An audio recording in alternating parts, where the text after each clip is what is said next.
అదే RTV app వార్తల్ని క్షణాల్లో చదివే అవకాశం ఉంటుంది. ఒక న్యూస్ పేపర్, ఒక టెలివిజన్ ఛానల్ మీ చేతుల్లో ఎప్పుడూ ఉంటాయి. సబ్ కలెక్టర్ ఆఫీసు అది కాల్కులేటెడ్గా తగలబెట్టిందని అర్థమవుతాం. ఆ రోజు నేను చెప్పినాం, మా మొదలు ఇక్కడి నుంచి ప్రకటిస్తే మేము పరిశీలించాం. ఆర్డీఓ సబ్ కలెక్టర్ కార్యాలయం అంతా బాగా ఉంది, అన్ని చోట్ల ఫైల్స్ ఉన్నాయి.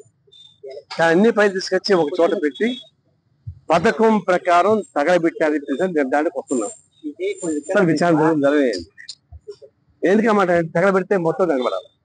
ఆర్డీఓ సబ్ కలెక్టర్ ఆఫీస్ అంతా తగలబడాల. కేవలం సెలెక్టెడ్ గా స్ట్రాటజిక్ గా ఈ ఫైల్ తరలించి తగలబెట్టి మిగిలిన దాన్ని బయటపడేశారు.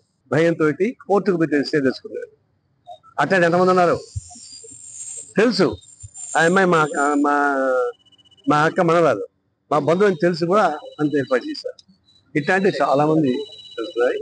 ఇదేమైంది ఇప్పుడు, ఇది కేవలం రాష్ట్రం మొత్తం మీద కలుపుకుంటాం ఈ తతంగం.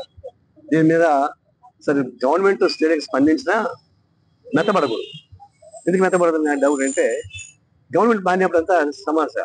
తెలంగాణలో గవర్నమెంట్ మారింది, మారబోయే ముందు అంటే రేపు రిజల్ట్స్ రాబోతుంది. ఈరోజు టెలికాస్ట్ మొత్తం కాంగ్రెస్ పార్టీ గెలుస్తుందని చెప్పేసి వచ్చేసింది. తెల్లవారుజాము 3 గంటలకి ఇదే ప్రకారమే టూరిజం ఆఫీస్ మాత్రమే తగలబడింది. బిల్డింగ్ మొత్తం బాగుంది, హిమాయత్ నగర్ మా పార్టీ దగ్గరే. కేవలం రికార్డ్స్ మాత్రం తగలబడింది. అంటే గత ప్రభుత్వం తీసుకున్నటువంటి అనేక వేల కోట్ల రూపాయల అవినీతి మొత్తం కలిసిపడేశారు. అదే ఇక్కడ జరిగింది. ప్రభుత్వం మారింది, ఈ వెంటనే పాత చరిత్ర మొత్తం బాగా మార్చేస్తారు. మార్చినప్పుడు గవర్నమెంట్ కూడా ఏం చేయాలా, అయిపోయింది కదా సర్దుకున్నాం అని చెప్పేసి అని చెబుతారు. ఎందుకంటే తెలంగాణ గవర్నమెంట్ ఇప్పుడు దాకా మేము రిటర్న్ గా ఇస్తే కూడా ఎంతవరకు ఏం తీసుకోవాలి. ఈ గవర్నమెంట్ కూడా పార్టీ చేయడానికి అవకాశం ఉంటుంది. ఒక నెల ఏకంటే వీళ్ళకంతా ఇప్పుడు ఒక మాట గుర్తుపెట్టుకోండి, గవర్నమెంట్ లో మారినా కాంట్రాక్టర్ మారడం లేదు, దోపిడీదారులు మారడం లేదు. తెలంగాణలో టీఆర్ఎస్ గవర్నమెంట్ మారినా కూడా అదే కాంట్రాక్టర్సే మళ్ళీ ఇప్పుడు గవర్నమెంట్ లో ఉన్నారు. ఇప్పుడు ఇక్కడ వైసీపీ ప్రభుత్వం పడిపోయినా, టీడీపీ ప్రభుత్వం వచ్చినా అదే కాంట్రాక్టర్స్ రాజ్యం వెళ్తారు. ఈ మార్పులు రావడం లేదు. అందువల్ల ఇవన్నీ కేవలం పొలిటికల్ క్యాంపెయిన్ కాకుండా ఎట్లా ఉంటారు, ఆ గవర్నమెంట్ కు ఉన్న కాంట్రాక్టర్స్ డబ్బులు ఇచ్చి రకరకాల దౌర్జన్యం చేయించిన వాళ్ళు మళ్ళీ గవర్నమెంట్ మారినాక అదే కాంట్రాక్టర్ ఎట్లా వస్తారు. పార్టీలు మారుతున్నాయి, కాంట్రాక్టర్లు మారడం లేదు. వైసీపీలో కాంట్రాక్టర్ మళ్ళీ ఈ కాంట్రాక్ట్ దీనిలో ఉన్నారు, టీడీపీ దీనిలో కూడా.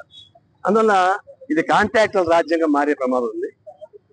భూదొంగలు మళ్ళీ అంతా పోయి ఆడ చేస్తారు, పోయి ఈడ అయిపోయింది మళ్ళీ ఆడిపోయి చేస్తారు, ఎవరినో ఒకరు పట్టుకొని చేస్తారు, వాళ్ళు కాపాడబడతారు. అందువల్ల మనం పిచ్చోళ్ళమే, జెండాలు మారుతాయి, పార్టీలు మారుతాయి, కానీ కాంట్రాక్టర్లు, భూదొంగలు, దోపిడీదారులు, దౌర్జన్యకారులు మొత్తం వాళ్ళు ఎట్లా ఉంటారు. ఇప్పుడు తాత్కాలికంగా దాడుకో ఉండదు కావాలంటే.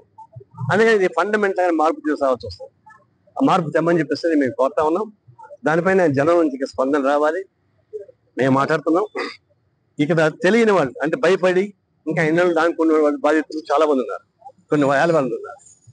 వచ్చే ఆదివారం నాటికి 4వ తారీఖు ఆదివారం నాటికి మదనపల్లికి ఈ బాధితులందరూ రమ్మని కోరుతా ఉన్నాం. చుట్టుపక్కల ఎవరు ఉంటే వాళ్ళు, ఏం భయపడబారిన పని లేదు, మీరు కమ్యూనిస్ట్ పార్టీ మీకు అండగా ఉంటాం, బాధితులు రండి. ఇప్పుడు వచ్చాడు కదా మనోహర్, వచ్చాడు కదా, అట్లాగే రండి, తెలియపడతాం సరే అధికారులకి. శాశ్వతంగా ఈ దౌర్జన్యకారులకి మట్టు పెట్టాలంటే ఇది ఒకటే మార్గం లేదు. అందువల్ల ధైర్యంగా రమ్మని కోరుతున్నాం. గవర్నమెంట్ ని సీరియస్గా ఏదో కాకతాళీయంగా గబగబా వచ్చి తీసుకుని పోయేది కాకుండా ఈ భవిష్యత్తులో ఇట్లాంటి ఎలిమెంట్స్ ని పుట్టనీయకుండా చేసేటువంటి ఏర్పాటు జరిగితే మేము ఉపయోగిస్తాం. అందుకని దానికోసం జనం నుంచి కూడా మూవ్మెంట్ రావాలా, జనంలో ఉద్యమాలు రావాలా చేస్తున్నాం. ఇప్పుడు ఇక్కడ పోతున్నాము, తగలబడింది, ఆడపోయి చూస్తున్నాము. నేను పోలీసుకి అంత ఆరాటం ఎందుకంత ఓవర్ యాక్షన్ నాకు అర్థం కాలేదు. అదేం ఇప్పుడు వాళ్ళు ఎక్కడైతే గీట్లు గీశారో అక్కడ దాకా పోయినా మేము, లోపల పోయి దానికి ఎందుకంత భయపడతారు. ఈ గొడవ జాగ్రత్తగా ఉంటే ముందు వాళ్ళు పట్టుకోవచ్చు కదా. వాళ్ళకంటే మీరు ఏం దాహంగా ఉండి మేము చూడడానికి పోతే మమ్మల్ని ఇటు పట్టుకొని ఏమో మేమైతే డకాయిట్లాగా మా చేతులు ఉన్నాయి. పోలీస్ యాక్షన్, ఓవర్ యాక్షన్ ఉంది. వీళ్ళే గత ప్రభుత్వాన్ని కూడా చెడగొట్టింది, వీళ్ళే అక్కడ కాకాలు పెట్టింది ఈ డిపార్ట్మెంట్, వీళ్ళే రౌడీలు పోషించింది. మళ్ళీ వీళ్ళే ఉంటున్నారు. డ్రెస్ మారుండొచ్చు, తర్వాత మనుషులు మారుండొచ్చు, కానీ సస్యం ఒకటే. ఇట్లాంటి ఓవర్ యాక్షన్ పనికిరాదు. మేము మాత్రం ఖచ్చితంగా హామీ ఇచ్చింది ఏంటంటే కమ్యూనిస్ట్ పార్టీ అండగా ఉంటుంది, భవిష్యత్తులో రండి, ఇది ఇట్లాంటి దౌర్జన్యకాండ విధానాన్ని భూస్థాపనం చేద్దామని చూసని పిలిపిస్తాం. మరిన్ని వీడియోస్ కోసం ఛానల్ ని సబ్స్క్రైబ్ చేయండి, లేటెస్ట్ అప్డేట్స్ కోసం వాట్సాప్ ఛానల్ ని ఫాలో చేయండి అండ్ లింక్ డిస్క్రిప్షన్ లో ఉంది.